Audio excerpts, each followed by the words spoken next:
Milestone ট্র্যাজেডিতে ঝরে পড়ল আরও 2 শিক্ষার্থী। আইমান মাকিন সহ 33 মৃত্যু। রাইসা মায়ার শেষ যাত্রায় শোক বিহবল স্বজন। শিক্ষক নিপুর কবরে বিমান বাহিনীর শ্রদ্ধা। আমি যাই আর আনতে পারিনি।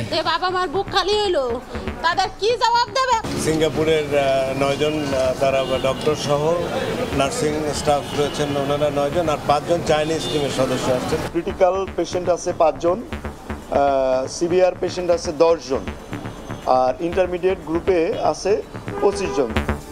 পাইলট তৌকিরের পরিবারের সঙ্গে মির্জা ফখরুলের সাক্ষাৎ। বিমান দুর্ঘটনাকে ঘিরে দেশকে অস্থিতিশীল করার চেষ্টায় স্বার্থান্বেষী মহল, অভিযোগ বিএনপি নেতাদের।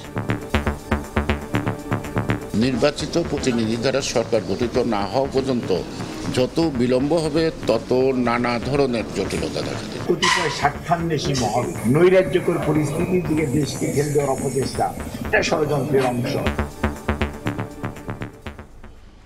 দেখছিলেন প্রধান শিরোনাম। রাত 11টার সময় সঙ্গে আছি আমি মনির হোসাইন। এবার অন্যান্য শীর্ষ সংবাদ।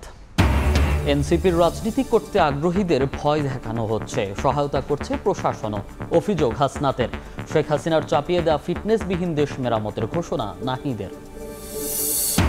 সীমান্ত হত্যা থামছেই না। ফেনীর পরশুরামে বিএসএফের গুলিতে 2 বাংলাদেশি নিহত, গুলিবিদ্ধ 1 নারী শিশু সহ 21 রোহিঙ্গাকে শেরপুরে পুশিন করল ভারত।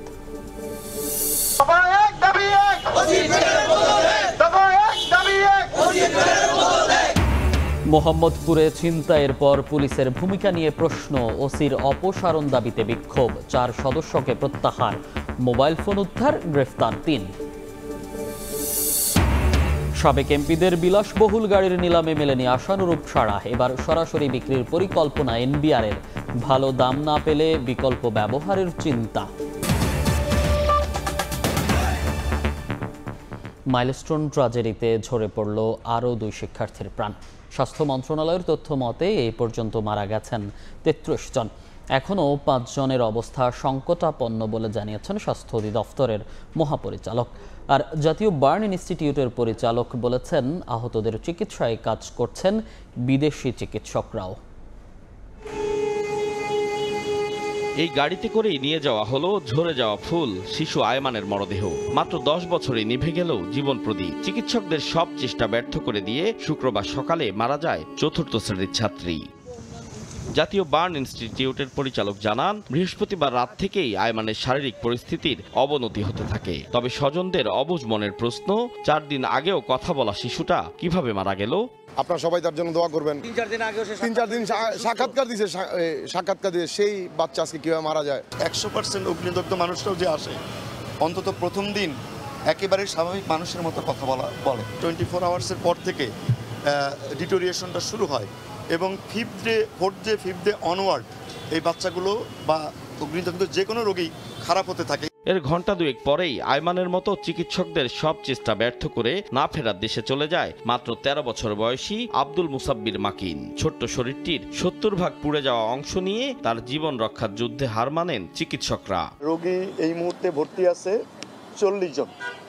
এই 40 জনের মধ্যে এই মুহূর্তে আমাদের ক্রিটিক্যাল পেশেন্ট আছে 5 জন, সিভিআর পেশেন্ট আছে 10 জন, আর ইন্টারমিডিয়েট গ্রুপে আছে 25 জন। তো এই ইন্টারমিডিয়েট গ্রুপে যে 25 জন আছে তাদের মধ্যে আমরা 10 জনকে পোস্ট অপারেটিভে রেখেছি, আর বাকি 15 জনকে আমরা কেবিনে শিফট করেছি। এর আগে শুক্রবার সকালে জাতীয় বার্ন ইনস্টিটিউটে আসেন স্বাস্থ্য অধিদপ্তরের মহাপরিচালক ও স্বাস্থ্যসেবার সচিব। জানান, দগ্ধদের চিকিৎসায় কাজ করছেন সিঙ্গাপুর ও চীনের চিকিৎসক দলও। সিঙ্গাপুরের 9 জন, তারা ডক্টর সহ নার্সিং স্টাফ রয়েছেন, ওনারা 9 জন, আর 5 জন চাইনিজ টিমের সদস্য আসছেন এবং আমাদের চিকিৎসকদের সাথে তারা পরামর্শ করছে। মেইনলি আসলে আমাদের চিকিৎসকরাই লিড করবেন। আমাদের 6 জন ইউনিট চিফ আছেন, তারা বিষয়টা কোঅর্ডিনেট করবেন। চেষ্টা করছি সমন্বয় করে তাদের অ্যাকচুয়ালি পরামর্শ নেওয়া এবং আমাদের ডাক্তারদের মাধ্যমে সেগুলোকে আমাদের রোগীর চিকিৎসার জন্য অ্যাকচুয়ালি আমরা যাতে ইমপ্লিমেন্ট করতে পারি, রোগীর ভালো চিকিৎসার জন্য, উন্নত চিকিৎসার জন্য। মাইলস্টোন ট্র্যাজেডির পরদিন আইএসপিআরের পক্ষ থেকে বিবৃতি দিয়ে 31 জনের মৃত্যুর তথ্য দেয়া হয়। সেই হিসেবে এ পর্যন্ত মৃতের সংখ্যা 36 হলেও স্বাস্থ্য অধিদপ্তরের হিসেবে 33। এদিকে দিয়াবাড়িতে মাইলস্টোনের শিক্ষার্থী উমায়ের নূর আশফিক, বোরহান উদ্দিন বাপ্পি ও মাহিদ হাসান আরিয়ানের কবরে সস্ত্রীক শ্রদ্ধা নিবেদন করেছেন বিমান বাহিনী প্রধান air chief marshal Hasan Mahmud Khan. Ataur Kausar, Somoy Sangbad, Dhaka. Milestone ট্র্যাজেডিতে নিহত তৃতীয় শ্রেণীর ছাত্রী রাইসা মনির জানাজা শেষে গ্রামের বাড়ি ফরিদপুরের আলফাডাঙ্গায় দাফন সম্পন্ন হয়েছে। এমন মৃত্যু মেনে নিতে পারছে না কেউই। মেহেরপুরে নানা বাড়িতে চিরনিদ্রায় শায়িত হলো আরেক শিক্ষার্থী মাহিয়া তাসনিম মায়া। বাবাহারা মেয়েকে হারিয়ে কান্নায় ভেঙে পড়েন স্বজনেরা। গ্রাম জুড়ে চলছে শোকের মাতম। মাইলস্টোন স্কুল অ্যান্ড কলেজে বিমান বিধ্বস্তে শরীরের ৮০% পড়ে যায় তৃতীয় শ্রেণীর ছাত্রী রাইসা মনির। মৃত্যুর সঙ্গে পাঞ্জা লড়ে হেরে যায় সে, নিভে যায় আরেকটি কোমলমতি। শুক্রবার সকালে রাইসার মরদেহ ফরিদপুরের আলফাডাঙ্গা বাজরা গ্রামে পৌঁছালে শোকাবহ হয়ে ওঠে পরিবেশ। বিমান বিধ্বস্তের পর থেকে নিখোঁজ ছিল তৃতীয় শ্রেণীর ছাত্রী রাইসা মনি। পরে সম্মিলিত সামরিক হাসপাতালে শিশুটির মুখমণ্ডলের অংশবিশেষ দেখে রাইসাকে শনাক্ত করেন বাবা শাহাবুল শেখ। এরপর মঙ্গলবার বিকেলে মরদেহের ডিএনএ পরীক্ষায় নিশ্চিতের পর পরিবারের কাছে হস্তান্তর করা হয়। সকাল 9:15টায় আলফাডাঙ্গার বাজরা দক্ষিণপাড়া ঈদগাহ ময়দানে জানাজা শেষে শামসুল উলুম মাদ্রাসা ও এতিমখানা গোরস্থানে চিরনিদ্রায় শায়িত করা হয় রাইসা মনিকে। ডিএনএ টেস্ট করার পরে রেজাল্ট আসার পরে গতকালকে রাত্রি 10টার দিকে সে লাশ ডেলিভারি হয়। এলাকাবাসী শোকাহত ভেঙে পড়ছে, তারা ঢাকাতেই থাকতো। এলাকাবাসীর কাছে আমরা দোয়া চাই। আমরা বলছে আবার আনার জন্য, আমি তো প্রতিদিন আনে বানি, আমি যাই আর আনতে পারিনি। এমন মৃত্যু কোনো শিশুর বা কোনো বাবা মায়ের পক্ষে মেনে নেওয়া খুবই কঠিন। রাইসার জন্য দোয়া করি। একই সাথে রাইসার পরিবারের পাশে উপজেলা প্রশাসন সবসময় থাকবে। শুক্রবার দুপুরে মেহেরপুরের মুজিবনগরের জয়পুর গ্রামের নানা বাড়িতে চিরনিদ্রায় শায়িত করা হয় মাহিয়া তাসনিম মায়াকে। এ সময় বাবাহারা মেয়েকে হারিয়ে কান্নায় ভেঙে পড়েন মা। যে বাচ্চারা প্রাণ গেল, যে বাবা মার বুক খালি হইলো, তাদের কি জবাব দেবে আপনাদের সরকার? ওদের আসলে ক্লাস শেষ হয়ে গেছিল, ও ক্লাস 8-এ পড়ে, এজন্য কোচিং এর জন্য অপেক্ষা করতেছিল। আমার মেয়ে ধৈর্য ধরার মতন অবস্থানই তার নাই। কিছুদিন আগে তার স্বামীকে হারাইছে, তার মেয়ে ছিল, মেয়েকেও হারাইছে। এদিকে মাইলস্টোন ট্র্যাজেডিতে নিহত আরেক শিশু আইমানের মরদেহ নেওয়া হয় শরীয়তপুরের নারায়ণপুর গ্রামের বাড়িতে। সেখানে বাদ এশা দ্বিতীয় জানাজার শেষে পারিবারিক কবরস্থানে দাদার কবরের পাশে দাফন করা হয় তাকে। কনক আজাদ, সময় সংবাদ। যুদ্ধ বিমান দুর্ঘটনায় নিহত শিক্ষক মাসুকা বেগম নিপুর কবরে শ্রদ্ধা জানিয়েছে বিমান বাহিনী। জুম্মার নামাজ শেষে ব্রাহ্মণবাড়িয়ার আশুগঞ্জে সোহাগপুরে চিরনিদ্রায় শায়িত মাসুকা বেগম নিপুর কবরে শ্রদ্ধা জানায় বাহিনীর প্রতিনিধি দল।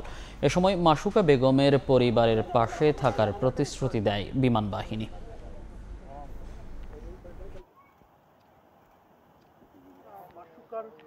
কবরে ইতিমধ্যে শ্রদ্ধা জানানো হচ্ছে এবং বাহিনীর সদস্যরা পাশাপাশি। মাইলস্টোন ট্র্যাজেডির ঘটনা কেন্দ্র করে স্বার্থান্বেষী মহল দেশকে অস্থিতিশীল করার ষড়যন্ত্র করছে বলে মন্তব্য করেছেন বিএনপি নেতারা। নির্বাচনে যত দেরি হবে অন্তর্বর্তী সরকার তত প্রশ্নের মুখে পড়বে বলেও দাবি তাদের। এদিকে যুদ্ধ বিমান দুর্ঘটনায় নিহত পাইলট তৌকিরের পরিবারের সঙ্গে দেখা করে বেগম জিয়া ও তারেক রহমানের শোক বার্তা পৌঁছে দিয়েছেন বিএনপি মহাসচিব মির্জা ফখরুল ইসলাম আলমগীর। সম্প্রতি উত্তরায় মর্মান্তিক যুদ্ধবিমান দুর্ঘটনায় হতাহতদের পাশে দাঁড়িয়েছেন বিএনপি নেতারা। শুক্রবার উত্তরার দিয়াবাড়িতে মাইলস্টোন স্কুলের তৃতীয় শ্রেণীর ছাত্রী নিহত নুসরাত জাহান আনিকার পরিবারের সঙ্গে দেখা করেন বিএনপির স্থায়ী কমিটির সদস্য গয়েশ্বরচন্দ্র রায়। এ সময় পরিবারটির প্রতি সমবেদনা জানিয়ে তিনি বলেন, ঘটনার সুষ্ঠু তদন্ত করতে হবে যাতে করে ভবিষ্যতে এমন ঘটনা আর না ঘটে। সাংবাদিকদের প্রশ্নের উত্তরে গয়েশ্বর বলেন, সমন্বয়হীনতার পাশাপাশি অভিজ্ঞতার অভাব থাকায় বিতর্কে জড়িয়ে পড়ছে অন্তর্বর্তীকালীন সরকার। একটা জবাবদিহিমূলক প্রকৃত অর্থে জনগণের নির্বাচিত প্রতিনিধি দ্বারা সরকার গঠিত না হওয়া পর্যন্ত যত বিলম্ব হবে তত নানা ধরনের জটিলতা দেখা দেবে। একই ঘটনায় নিহত আরেক শিক্ষার্থী সারিয়া আক্তারের তুরাগের বাসায় তার পরিবারের প্রতি সমবেদনা জানান বিএনপির স্থায়ী কমিটির আরেক সদস্য ইকবাল হাসান মাহমুদ টুকু ও দলটির কেন্দ্রীয় নেতারা। এ সময় নির্বাচন প্রসঙ্গে তিনি বলেন, অনেকে ঘোলা পানিতে মাছ শিকারের চেষ্টা করছে। কিছু চক্র তো আছে যারা নির্বাচনকে বাধাগ্রস্ত চায়, যারা চায় না যে গণতান্ত্রিক ধারায় বাংলাদেশ ফেরত আসে। তারা এই সব ইস্যুকে ইস্যু করে নানান রকমের সমস্যার সৃষ্টি করবে। আমাদের দেশে একটা নির্বাচন হবে, আর যেটা ফেব্রুয়ারি মাসেই হবে। এদিন মাইলস্টোন স্কুল ট্র্যাজেডিতে নিহত আরেক শিক্ষার্থী সাদ আলাউদ্দিনের উত্তরার দিয়াবাড়ির বাসায় তার পরিবারের সঙ্গে দেখা করেন বিএনপির স্থায়ী কমিটির অপর এক সদস্য ডাক্তার AZM জাহিদ হোসেন। এ সময় তিনি অভিযোগ করেন একটি স্বার্থান্বেষী মহল মাইলস্টোনের ইস্যুকে কেন্দ্র করে দেশকে অস্থিতিশীল করার ষড়যন্ত্র করছে। যে জাতি যখন দুর্যোগ দুর্বিপাক, দেশ যখন ক্ষতিগ্রস্ত, সেই সময় কতিপয় স্বার্থান্বেষী মহল বিশৃঙ্খলা সৃষ্টি করা এবং এক ধরনের নৈরাজ্যকর পরিস্থিতির দিকে দেশকে ঠেলে দেওয়ার অপচেষ্টা, এটা ষড়যন্ত্রের অংশ। এদিকে যুদ্ধবিমান দুর্ঘটনায় নিহত পাইলট ফ্লাইট লেফটেন্যান্ট তৌকির ইসলাম সাগরের সেনানিবাসের বাসায় তার পরিবারের সঙ্গে দেখা করেছেন বিএনপি মহাসচিব মির্জা ফখরুল ইসলাম আলমগীর। এ সময় বিএনপি চেয়ারপারসন বেগম খালেদা জিয়া ও বিএনপির ভারপ্রাপ্ত চেয়ারম্যান তারেক রহমানের পক্ষে শোক ও সমবেদনা জানান তিনি। আহমেদ সালেহিন, সময় সংবাদ, ঢাকা। সারা দেশে যারা এনসিপি করতে চায় তাদের স্থানীয়ভাবে ভয় ভীতি দেখানো হচ্ছে বলে জানিয়েছেন মুখ্য সংগঠক হাসনাত আব্দুল্লাহ।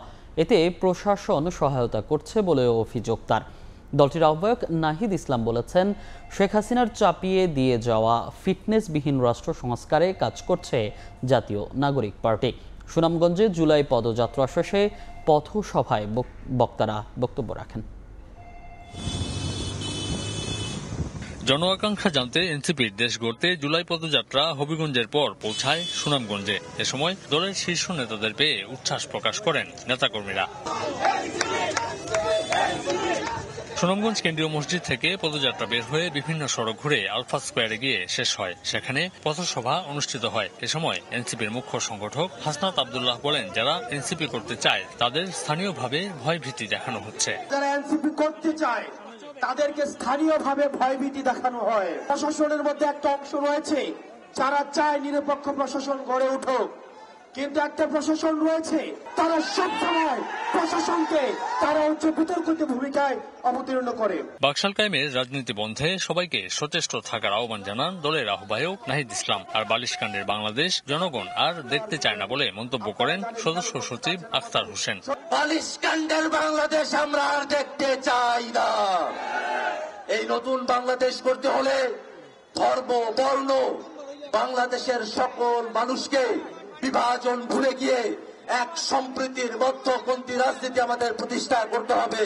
শেখ হাসিনা একটা ফিটনেসবিহীন রাষ্ট্র আমাদের উপরে চাপিয়ে দিয়ে গিয়েছে। এই রাষ্ট্রের ফিটনেস আমাদেরকে তৈরি করতে হবে, এই রাষ্ট্রের মেরামত আমাদেরকে তৈরি করতে হবে। সেই রাষ্ট্র মেরামতের রাজনীতির জন্যই জাতীয় নাগরিক পার্টি প্রতিষ্ঠিত হয়েছে। এদিকে বিকেলে সিলেটে পৌঁছে পদযাত্রা করেন এনসিপির কেন্দ্রীয় নেতারা। পদযাত্রাটি নগরীর চৌহাট্টা থেকে শুরু হয়ে রিকাবি বাজার ও লামা বাজার হয়ে কেন্দ্রীয় শহীদ মিনারে গিয়ে শেষ হয়। পরে সেখানে সভা করেন কেন্দ্রীয় নেতারা। নতুন সংবিধানে আপনার আমার অধিকারের কথা থাকবে। দেশের সকল নির্বাচনে প্রবাসীদের ভোটাধিকার নিশ্চিত করতে এনসিপি কাজ করছে বলে জানান নাহিদ ইসলাম। আমিনুল ইসলাম, সময় সংবাদ। জামাত নেতাকর্মীদের বিরুদ্ধে দখলদারিত্ব, চাঁদাবাজির অভিযোগ নেই দাবি করে দলটির আমির ডাক্তার শফিকুর রহমান বলেছেন, ক্ষমতায় গেলে নেতাকর্মীদের মতো দেশকেও নিয়ন্ত্রণ করা হবে। সকালে রাজধানীর চিন্মৈত্রী সম্মেলন কেন্দ্রে ঢাকা মহানগর দক্ষিণ রোকন সম্মেলনে একথা বলেন তিনি। আমরা চেষ্টা করেছি আমাদের দলটাকে সেইভাবে গড়ে তুলতে, নিয়ন্ত্রণ করতে। আমরা আশা করি এই দলের হাতে আল্লাহ যদি দেশ পরিচালনার দায়িত্ব দেন, এখন আমরা দল নিয়ন্ত্রণ করেছি, আমরা ইনশাআল্লাহ দেশও নিয়ন্ত্রণ করতে পারি। আমাদের সমস্ত রাজনীতি হবে মানুষের জন্য, মানবতার জন্য। জামাত ইসলাম ইনশাআল্লাহ ইসলামী এবং দেশপ্রেমিক শক্তি, সবাইকে সাথে নিয়ে সমাজ বদলের আশা অন্তরে রাখে। থামছে না ভারতীয় সীমান্তরক্ষী বাহিনীর আগ্রাসন। ফেনীর পরশুরামে বিএসএফের গুলিতে প্রাণ গেল 2 বাংলাদেশের। বিজিবি জানায়, বৃহস্পতিবার রাতে ফেনীর পরশুরামের বাঁশপদুয়া সীমান্ত এলাকায় ভারতের কাঁটাতারের কাছে যান মিল্লাত আফসার ও লিটন।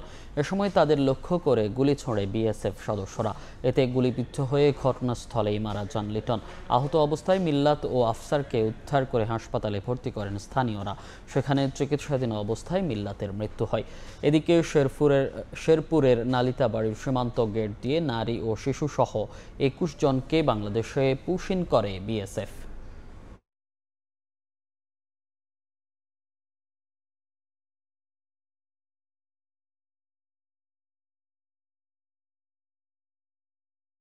সাবেক সংসদ সদস্যদের শুল্কমুক্ত সুবিধায় আনা বিলাসবহুল গাড়ি নিলামের পরিবর্তে বিক্রির সিদ্ধান্ত নিয়েছে এনবিআর।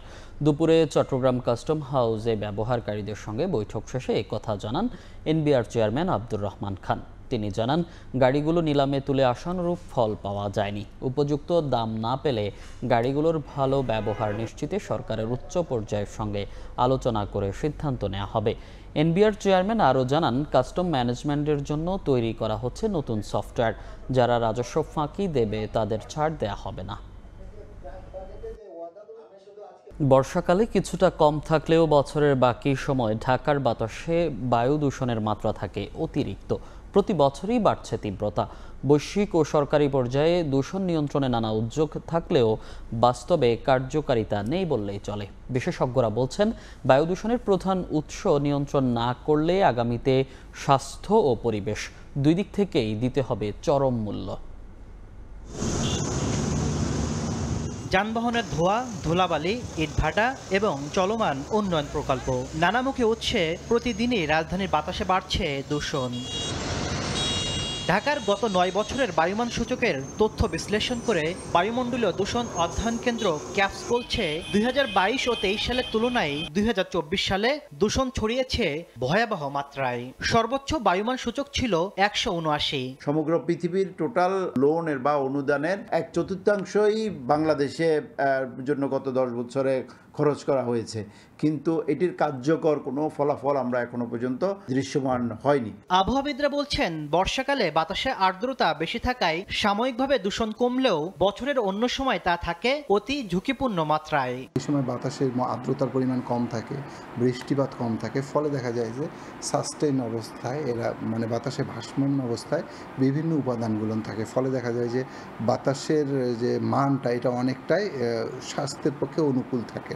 আর শ্বাসতন্ত্রের জটিলতা ও হৃদরোগে আক্রান্ত হয়ে স্বাস্থ্যগত নিরাপত্তা পড়ছে হুমকির মুখে। আমাদের আস্তে আস্তে ফুসফুস নষ্ট হয়ে যাচ্ছে, হার্ট ফেলিওর ডেভেলপ করছে, এরপর কিডনি, যার ফলে পুরো দেখা যাচ্ছে বডিরই সমস্যা। বায়ু দূষণের প্রধান উৎসগুলো সরকারের সংশ্লিষ্ট বিভাগকে নিয়ন্ত্রণ করতে দ্রুত পদক্ষেপের আহ্বান পরিবেশবিদদের।